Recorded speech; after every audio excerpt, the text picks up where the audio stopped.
négative par rapport à un deal commercial. Vous pouvez avoir du 1,2804. Vous pouvez avoir du 3 mois 2 jours comme échéance. Vous pouvez avoir du 198 jours. Il faut quand même savoir qu'en option de change, vous pouvez même avoir des options backées sur les heures de New York, c'est-à-dire 10 heures de New York, qui fait 16 heures de Paris, mais vous avez aussi des contrats de Tokyo, 15 heures de Tokyo, qui fait 7 heures de Paris. D'accord? Vous avez même par jour des exercices d'options qui peuvent être faits tous les jours. En marché de gré à gré ou OTC, si vous oubliez les exercices d'options, eh bien c'est tant pis pour vous. Les exercices ne se font pas automatiquement comme sur les marchés standardisés, comme par exemple sur le CAC 40. D'accord? Donc là, les prix d'exercice, vous avez call 1,15, call 1,20, call 1,25, 1,30, 1,35, 1,40.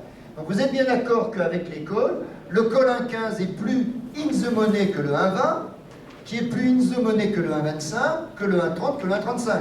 Ou on pourrait dire que le 1,40 est plus out ou plus hors jeu que le 1,35, qui est plus hors jeu que le 1,30, et ainsi de suite. Donc, comment maintenant se fait l'échelle des deltas? L'échelle des deltas, c'est tout simple. La théorie financière vous dit le cours à terme futur, le cours spot futur, c'est égal au cours à terme. Rien n'est plus faux. C'est ce qu'on appelle la parité de pouvoir d'achat, la parité de taux d'intérêt, c'est la version financière de la parité de pouvoir d'achat. Mais on va dire que la probabilité, parce que le delta mesure également la probabilité d'exercice, ou d'être exercé pour le vendeur, est de 50% si le prix d'exercice est égal au cours à terme. Donc admettons que le spot vaut 1,30, le cours à terme vaut 1,3050, donc le delta du 1,3050, ça sera 50. C'est-à-dire que vous avez une chance sur deux que le cours futur soit égal au cours à terme. Donc plus l'option sera out, plus son delta, c'est-à-dire son équivalent spot, sera inférieur, et plus l'option sera in the money, comme par exemple le call indice. Le call indice, quand le marché vaut 1,30, il vaut déjà 20 figures, c'est-à-dire 0,20, c'est-à-dire qu'il vaut beaucoup d'argent. Donc celui-là, il aura un delta de 95%.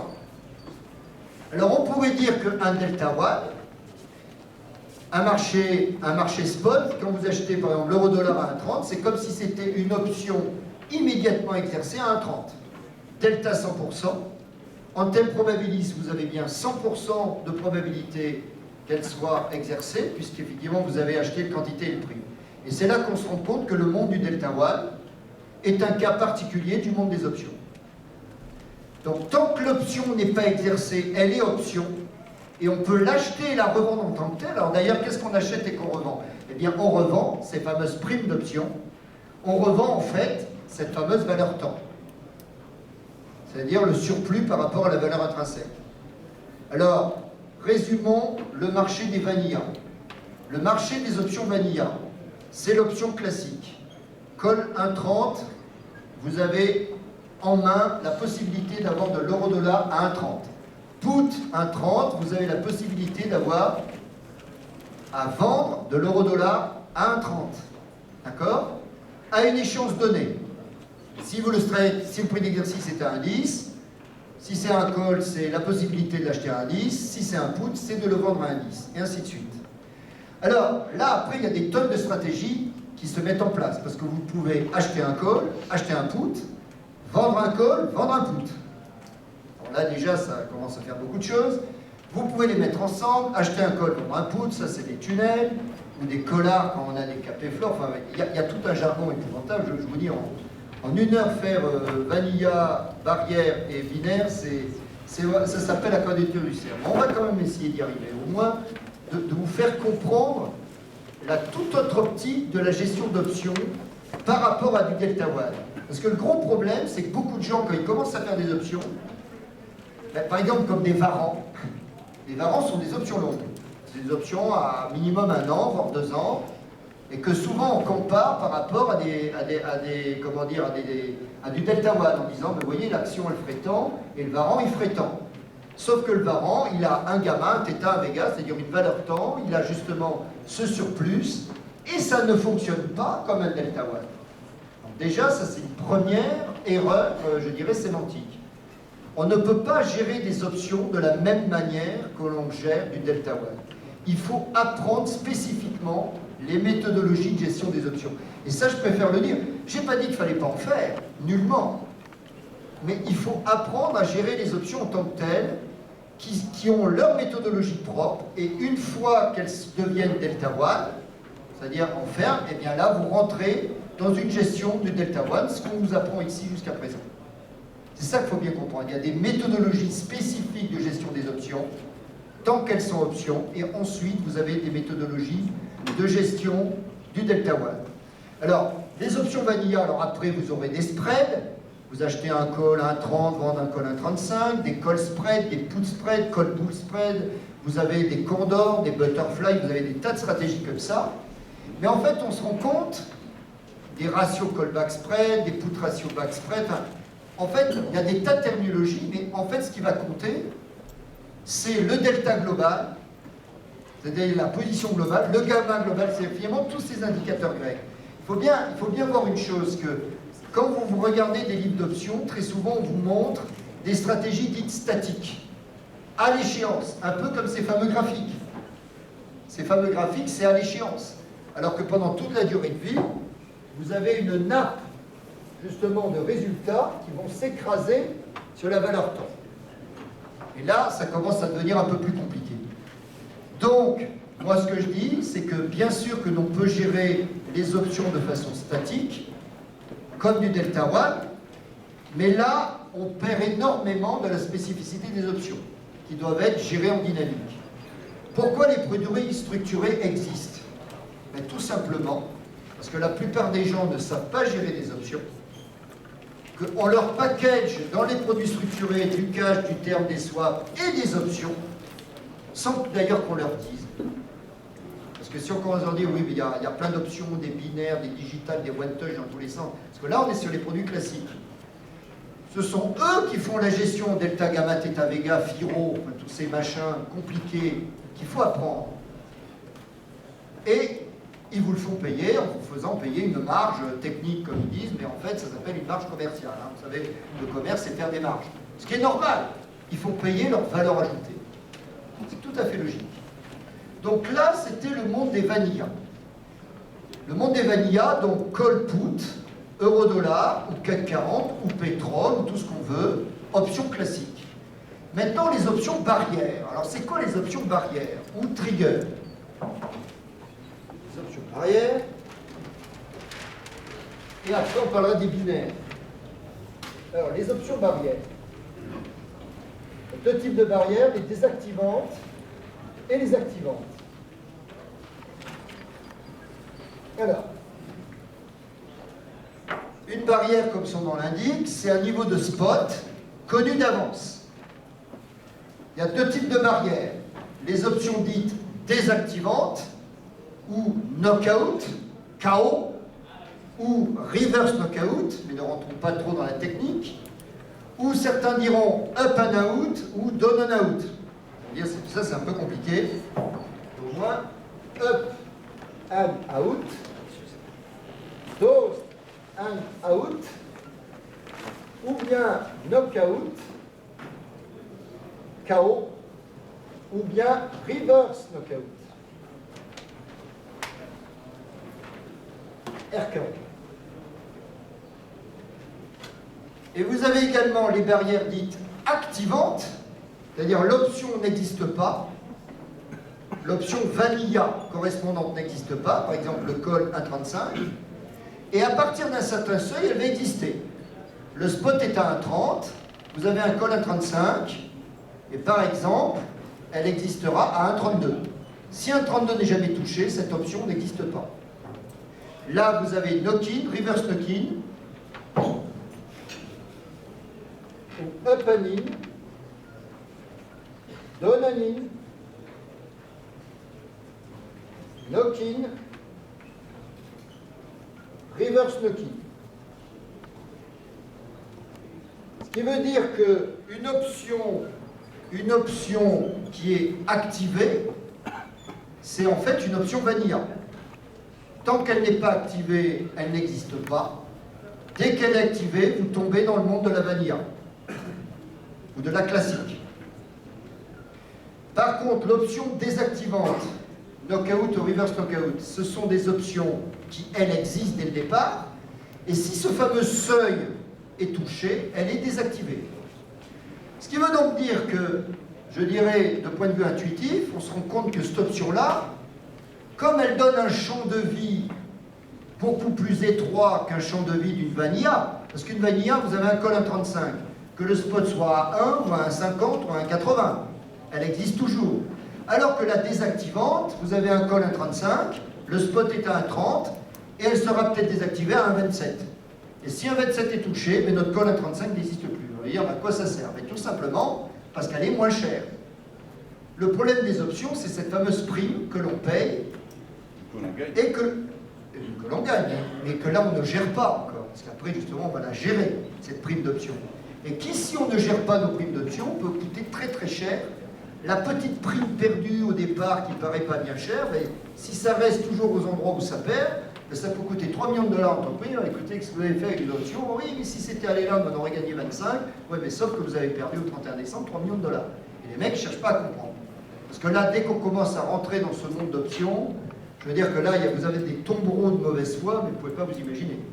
Comme par exemple l'histoire de l'euro-dollar à 1,60 en 2008 avec EADS, et que chacun sait que les mecs ne géraient plus leur risque à partir d'un 35.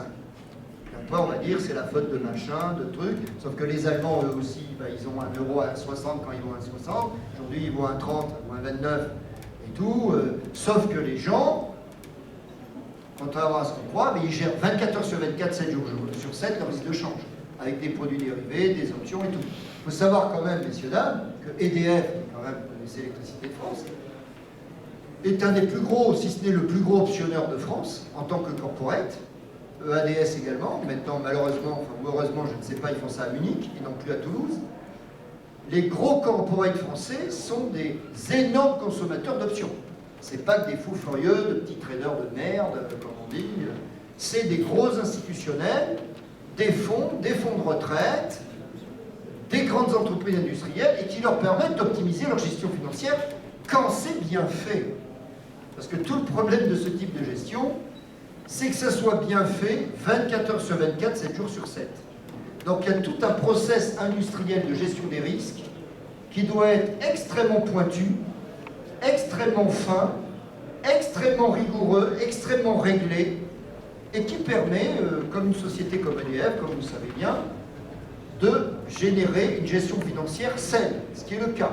Il y a d'autres types de problèmes, mais au moins de ce point de vue-là, il n'y a pas de souci.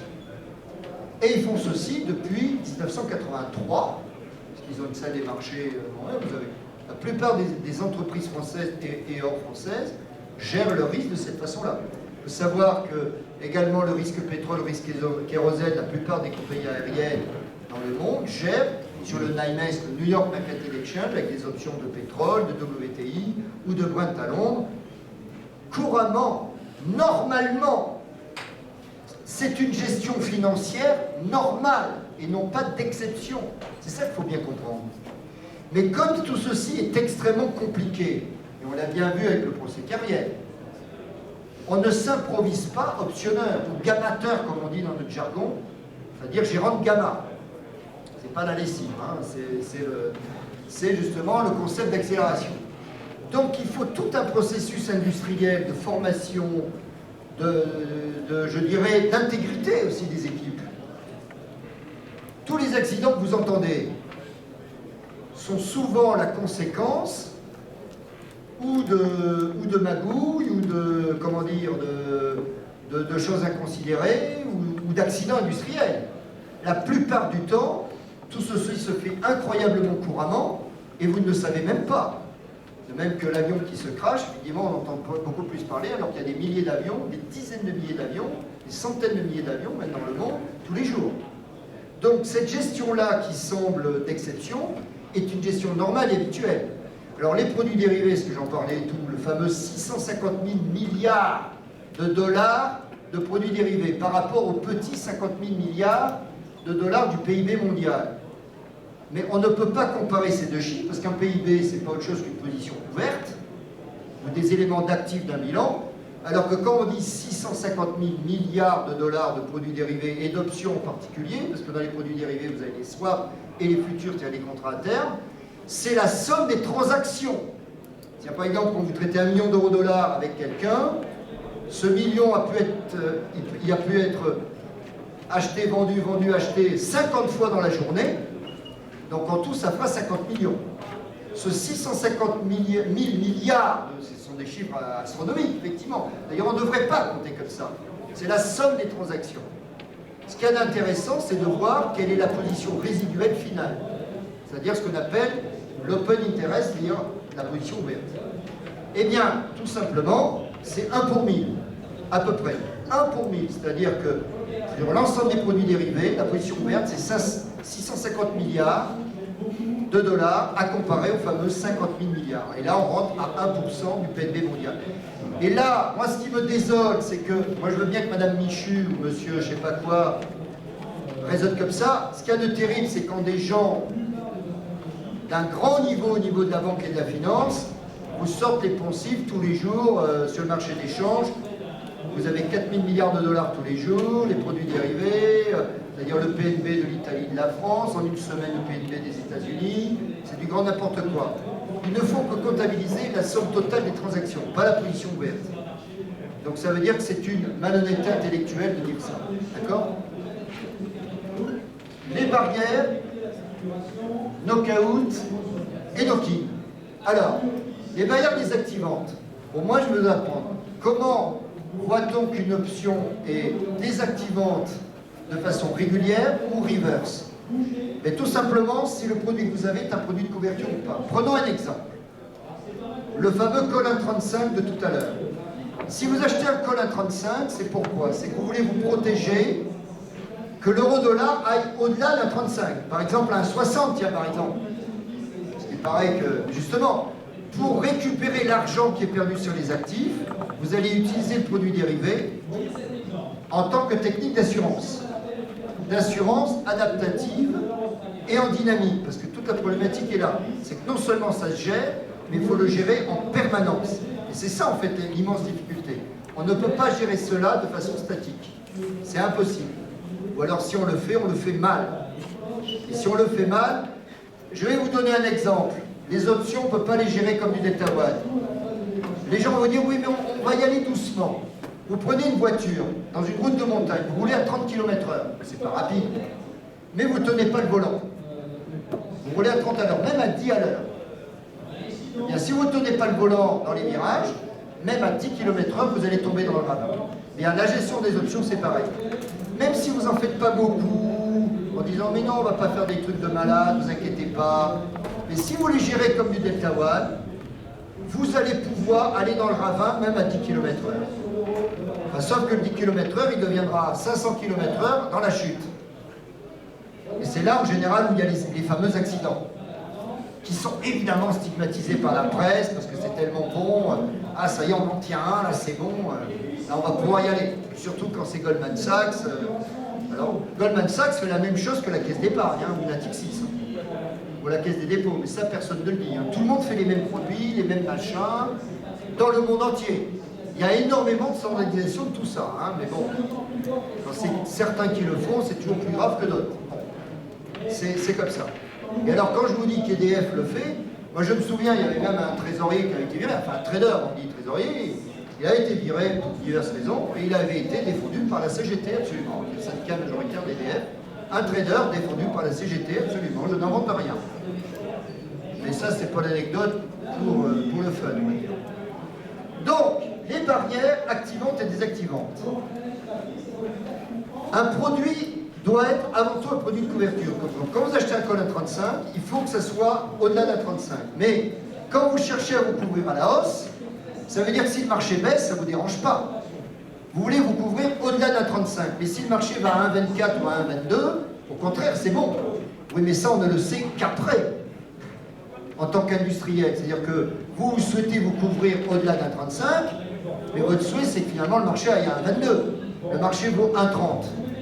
Plus vous valoriserez votre euro-dollar bas, alors que votre problème est à la hausse, mieux ça sera, un peu au niveau des comptes. Eh bien, pourquoi acheter un call Vanilla 1,35 qui va être vivant jusqu'à 1,10 alors vous voulez vous couvrir à 1,35? Eh bien, vous allez acheter un call à 1,35 désactivant à 1,27. il va vous coûter beaucoup moins cher que le col 1,35 Vanilla. Et là, on rentre dans un processus industriel.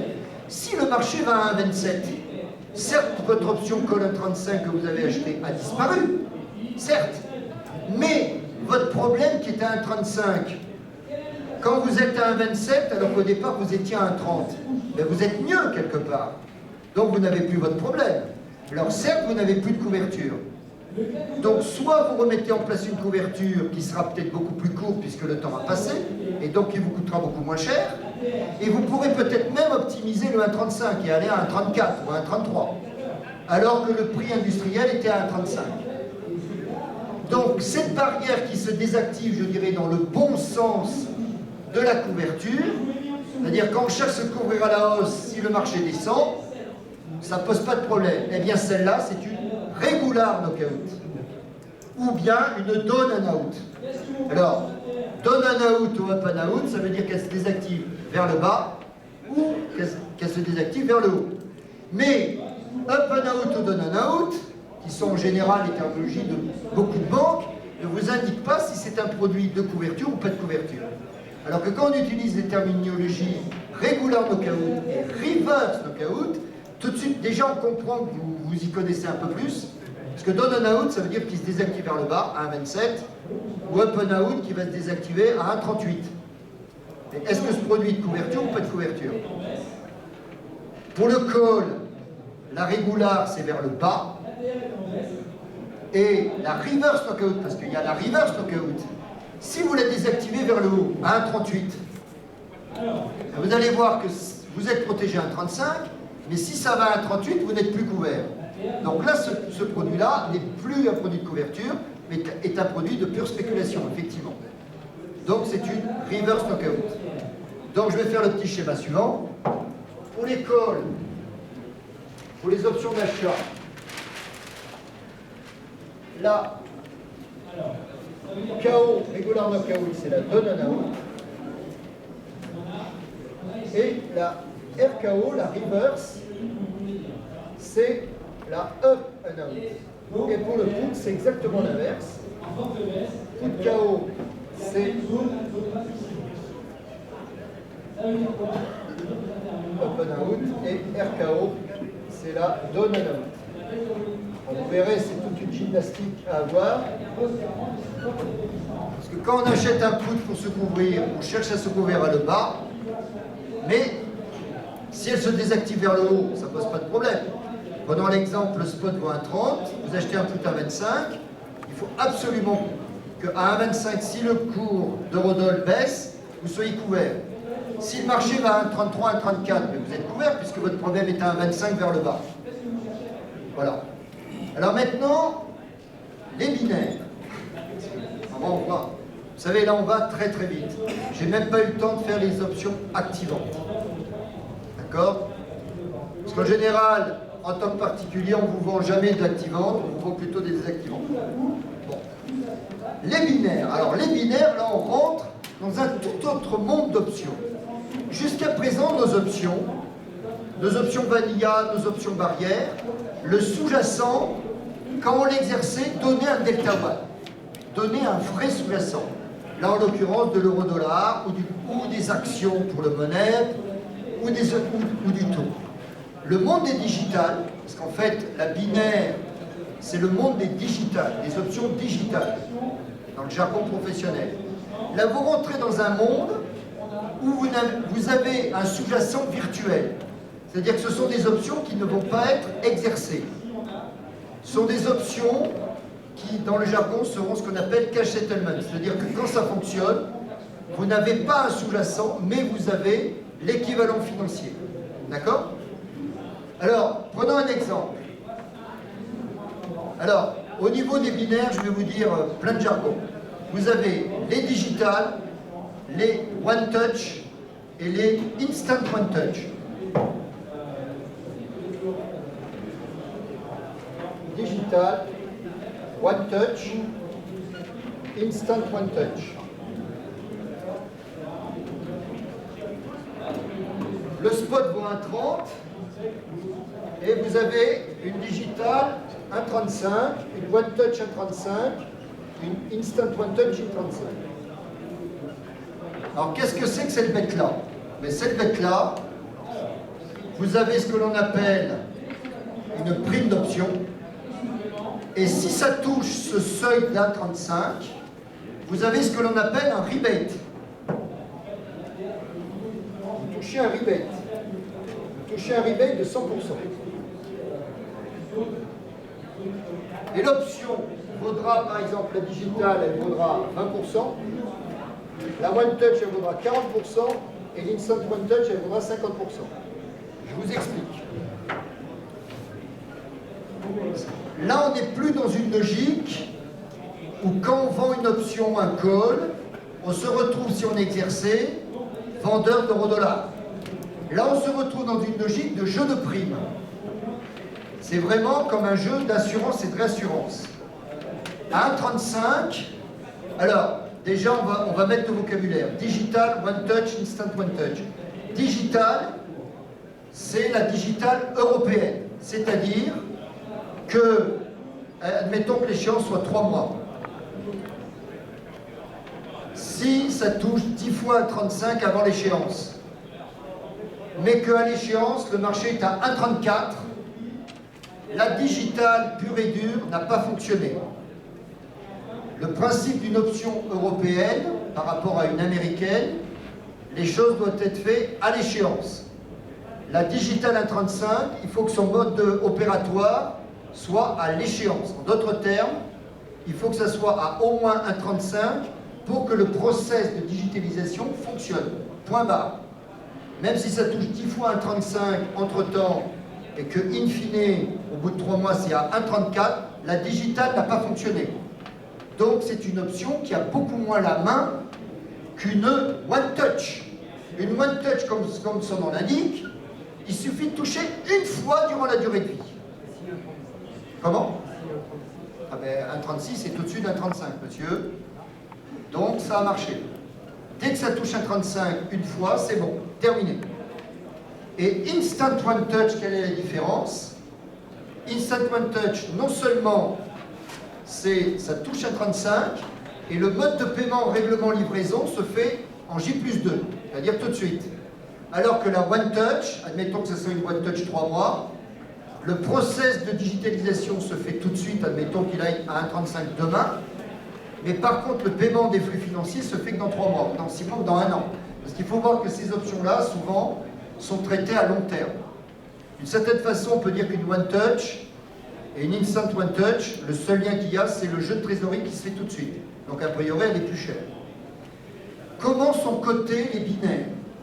Alors, binaire ou digital ou One Touch ou Bet Option. Alors, Bet Option, BET, c'est une terminologie que je n'aime pas parce que BET en anglais ça veut dire pari, et qui dit pari ça veut dire qu'en fait c'est un jeu.